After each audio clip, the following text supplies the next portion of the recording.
you wanted the best, you've got the best podcast. The hottest podcast in the world.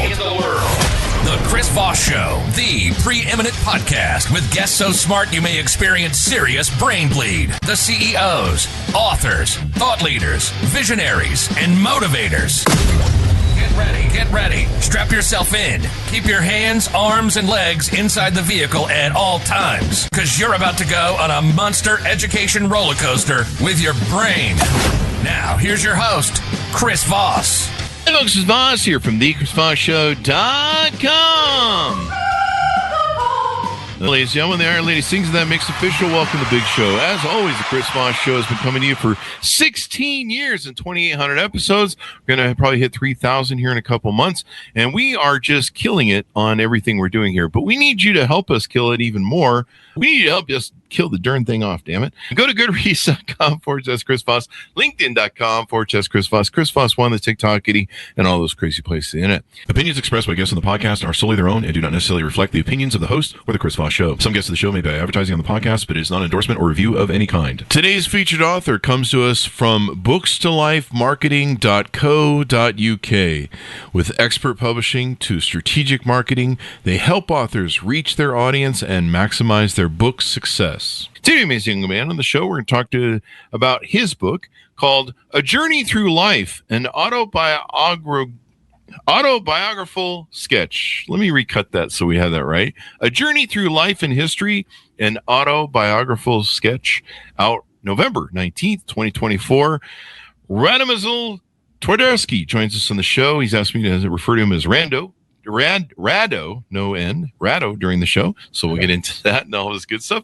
But he is a gentleman who was born in Krakow, Poland in 1959. He came to the United States in 1983.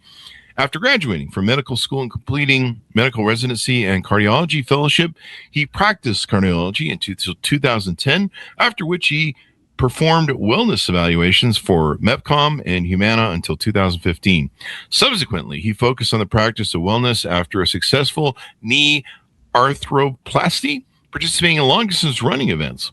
More recently, he presents on various topics: history, culture, religion, and sports, locally and remotely. Welcome to the show. How are you, sir? Doing well. How are you, sir? I am doing great. It's wonderful to have you, sir. Give us your .coms, LinkedIn, or wherever you want people to find you on the interwebs. It's Radomysl Twardowski.com, LinkedIn. And, and so through LinkedIn. And then with the book, give us a 30,000 overview of what's inside the new book. Yes, 30,000 mile overview. It started, the idea started in 2021, 22. I felt ready to write a book.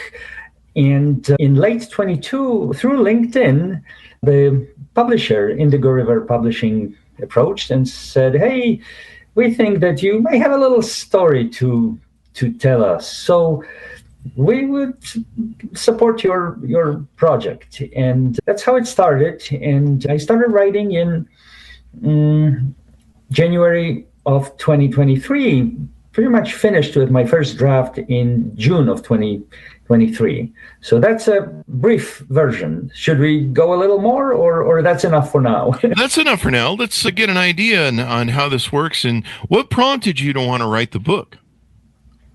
Great question. I think I reached that age where one wants to take a stock of his life and see what's going on. I was always a bit of a historian, compiler, if you will, human compiler, and a bookkeeper. And another reason was that I lost contact with my family, my wife and children, and there was a lot of distance between me and my children. So I felt that maybe I should address that book to them, to try to reconnect, to bring up our past, to tell them that Dad was an important part of their lives, that he counted in their lives. So that was one of the main reasons. And I also had a lot of good memories of all the trips that we took in our younger years, all the trips mostly to Europe. And so I wanted to put it in one little volume. All in one little volume. So far. So far. So you've got this book, you put it out, and you're hoping that it reaches out to your family. How'd that work with your family and reaching out to them through the book?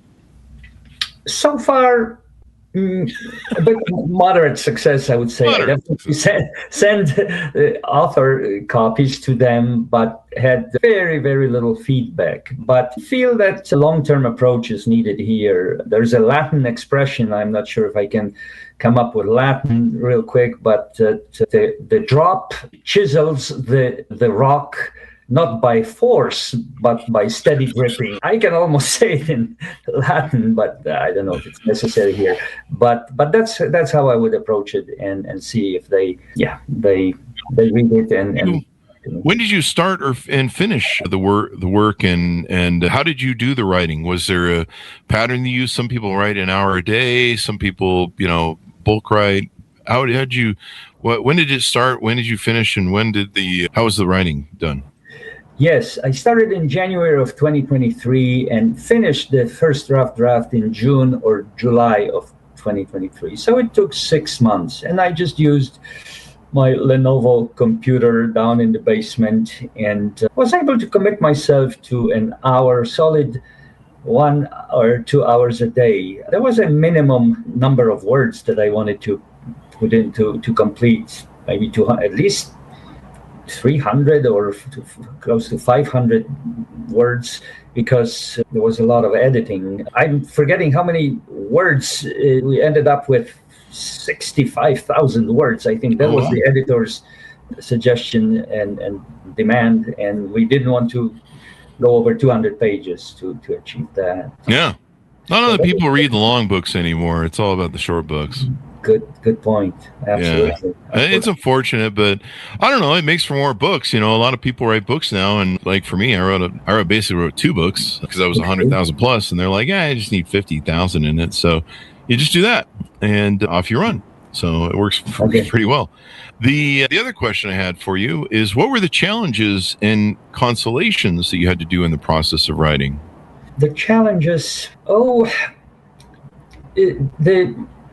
just to compose, to the developmental editing part, how to organize everything, and then maybe more than the developmental editing, there was a line editing or copy editing, that is style, to get my style to be satisfactory for mostly an American reader, and then the grammar and syntax. So these things took a lot of editing.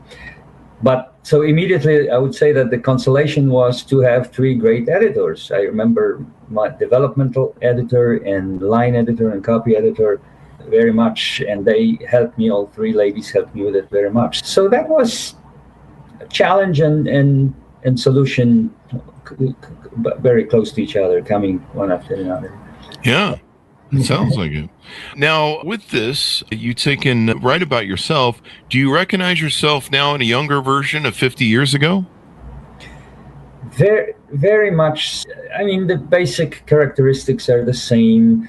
I try to be very exact in the reasoning and find a reason for everything, and try to pursue the better sides of life. Of course, not being immune from weaknesses, foibles, faults, and sins, and the human race has. But of course, I have different interests now. When I was younger, I was very much into sports, being a sports fan. Now I set that aside a little bit and focus a little bit more on, religion, history, politics, relations, things like that. In the book, I write a lot how a big fan of the Poland national football team I was, and lo and behold, Poland lost to Sweden 2 days ago in a big playoff, and I kind of shrugged it off. I shrugged it off. In the past, they would have pained me a lot, but I said, okay, I have to shrug it off. I have more important things to do. It's only Thursday. It's Easter. It's only Thursday. I have an interview with Mr. Voss. Yeah. Focus it's only on Thursday, that. people. It's only Thursday. Yeah. Yes. That's good. We're a priority. Yeah, we want people to do that and make us a priority when they show up. Now, as things changed as you've written the book, have you second guessed yourself in some of your life choices you made over time? Not much. I hate to sound a little maybe odd, but I felt that my life is probably everyone's life, your life too, and I would like to learn more about your life one day. Honest, need to do more research. It's the most boring book you're ever going to read. No, I need to read it. I need to read it. But so what is it? Is it about your work or about your life? It's kind of both. It's just a collection of stories. I think there's more books will come out of my work and my life, but it's the first book. So, yeah, enough about my book. We're here to sell your book. And you know, my audiences, they already heard all my bullshit anyway. So now you mentioned, I just want to clarify this. Who's the book primarily addressed to? And you mentioned that, some of us will reach out to family, but who is your target on this book? I think people interested in history, mostly recent history, through the focus of Central European history, because I think those years were very important. 1970s, 1980s, the Solidarity movement, the martial law in Poland, Solidarity movement. People interested in history and how everything changes, how life changes, how there was a mighty Soviet Union once, and now it's no more. And then all the countries went through many transitions. And so, yeah, I want people to appreciate that everything changes, and we don't need to be set in our previous former ways, but discover the meaning of the change and maybe a purpose of where it's all going to.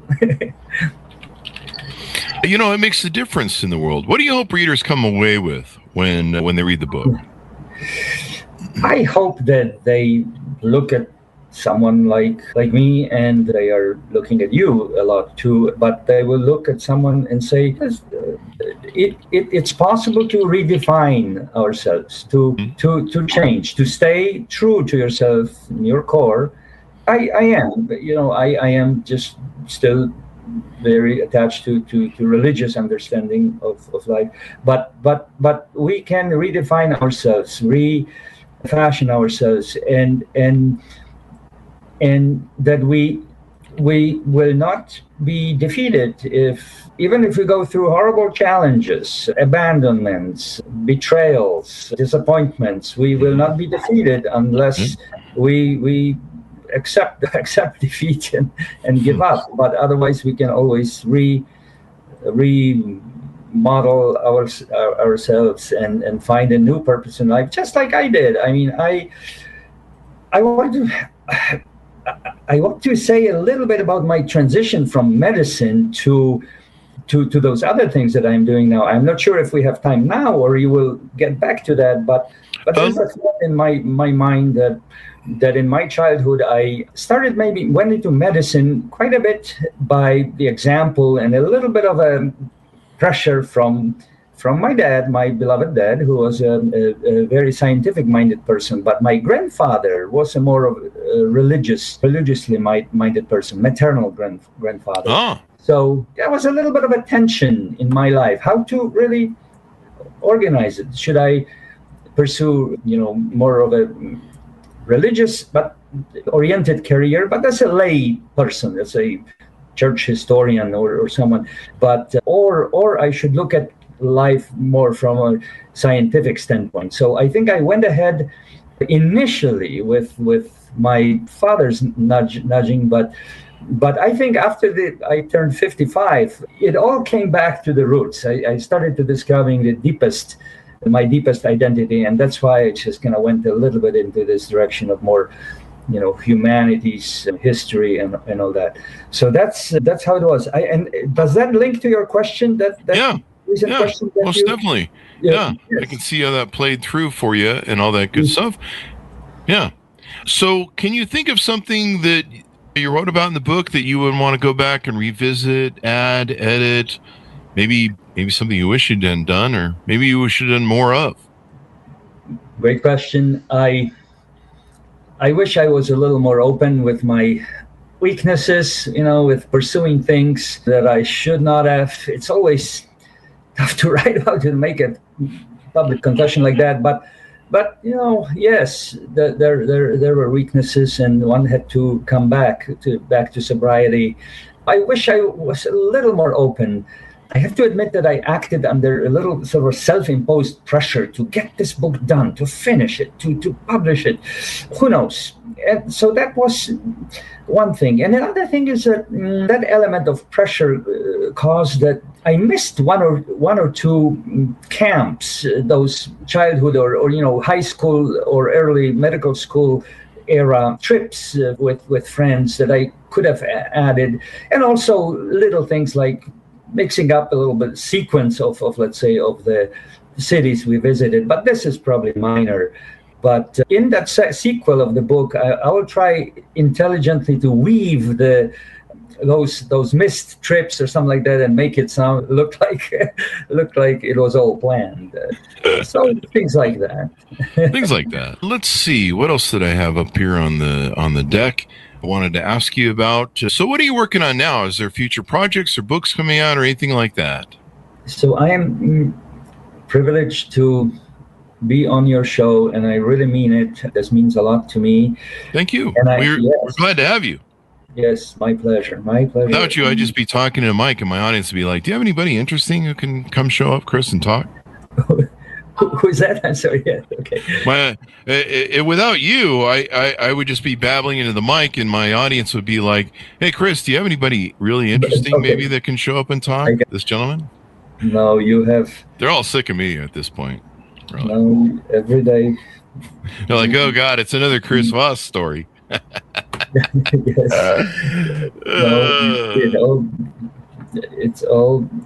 It depends how we approach it, and right. But we need some changes in the delivery. But so anyway, so that is one thing, and there is that Disrupt HR 26 in Sioux Falls coming up in a couple of weeks.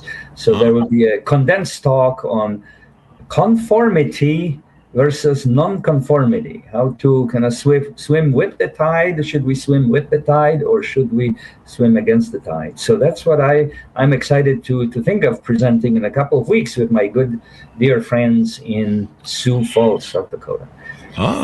Sioux Falls, South Dakota. Anything more we want to plug on the show before we go out? I think that's pretty much it. I thank you for having me on Holy Thursday, which means a lot to me.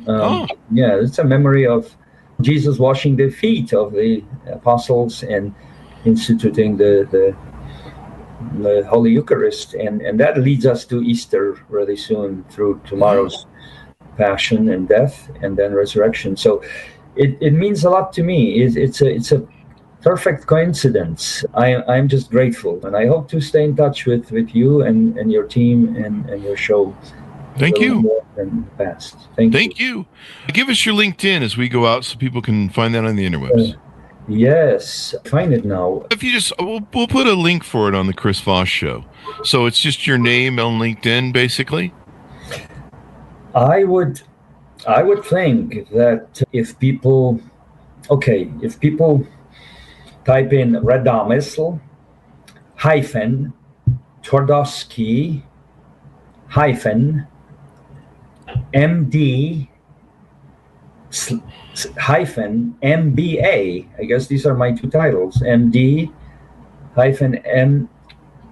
MBA /LinkedIn. I think they will find me on LinkedIn right away.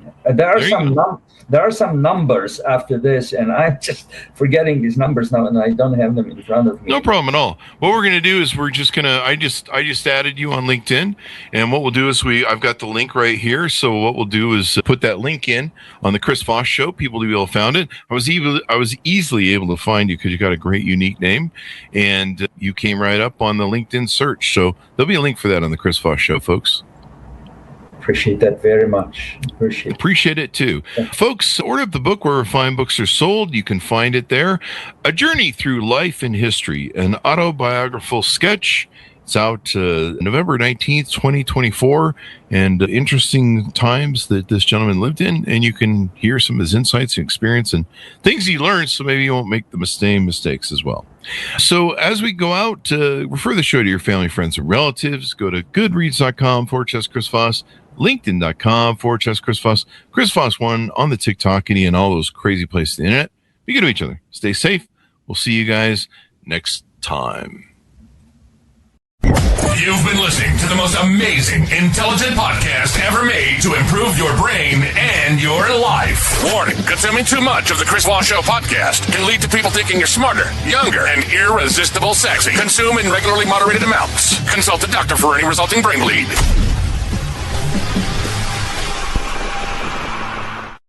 All right, bud, we've got